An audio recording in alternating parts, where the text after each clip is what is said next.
World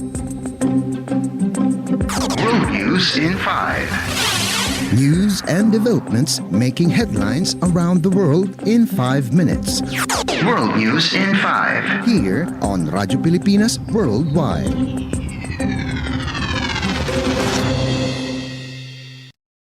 Good day. This is World News in 5 here on Radyo Pilipinas World Service.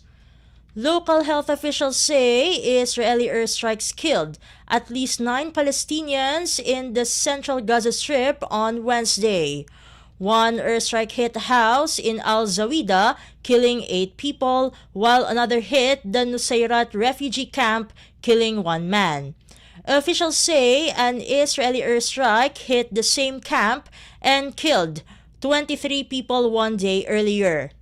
The Israeli military says it hit 25 targets in the Gaza Strip in airstrikes over the past day.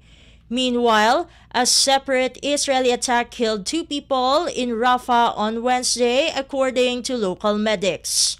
Residents said that dozens of homes were destroyed by Israeli tanks in the north of the city. Israeli forces also carried out airstrikes in southern Lebanon on Wednesday in the latest attacks targeting Hezbollah militants. World News in 5. Here on Radyo Pilipinas Worldwide.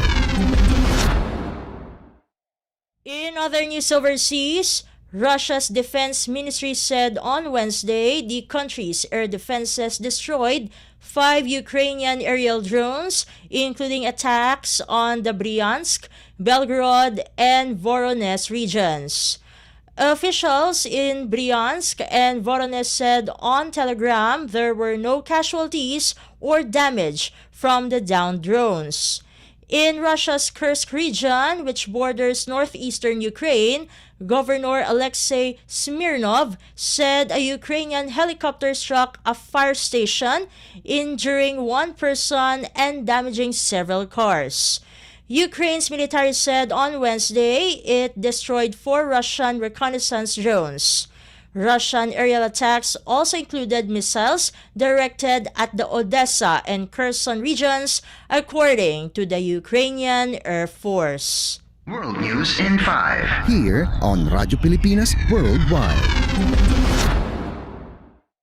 And news from the Philippine Foreign Service Post, in celebration of the 75th anniversary of diplomatic relations between the Philippines and the Republic of Korea and World Chocolate Day, the Philippine Embassy in Seoul invited the Chocolate Queen of Cebu, Raquel T. Choa, and the members of the Chocolate Chamber of Cebu Incorporated, or TCC, to share the rich heritage and tradition of the Filipino chocolate experience in the country of South Korea. The Philippine Embassy in Seoul, led by Philippine Ambassador to South Korea Teresa Dizon de Vega, held these events in recognition of the essential role of food and gastronomy in shaping the Philippines' sustainable tourism landscape. The advocacy of Chocolate Queen Choa is special as the TCC promotes sustainable tourism and farming practices while upholding the Filipino identity in gastronomy.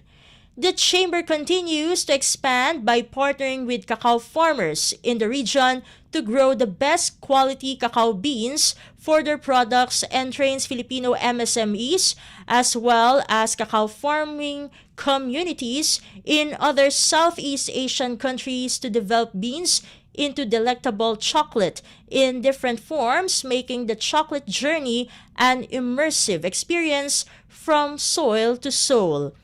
Last July 7, the Chocolate Chamber served over 150 members of the Filipino and Korean communities 3 kinds of chocolate drinks through a Filipino Chocolate pop-up celebrating World Chocolate Day at the new Philippine Experience Center in the Philippine Embassy in Seoul. The chocolate queen of Cebu also shared the heritage story of Filipino cacao and the rich chocolate making tradition of Filipino sikwate with members of the Korean media and culture and travel influencers of Rakodje, a traditional hanok complex in Butchon Village, Seoul. World News in 5. Here on Radyo Pilipinas Worldwide. And that concludes today's edition of World News in 5. For Radyo Pilipinas World Service, this has been Steph Vicente. Good day and stay safe, everyone. World News in 5. News and developments making headlines around the world in 5 minutes. World News in 5. Here on Radyo Pilipinas Worldwide.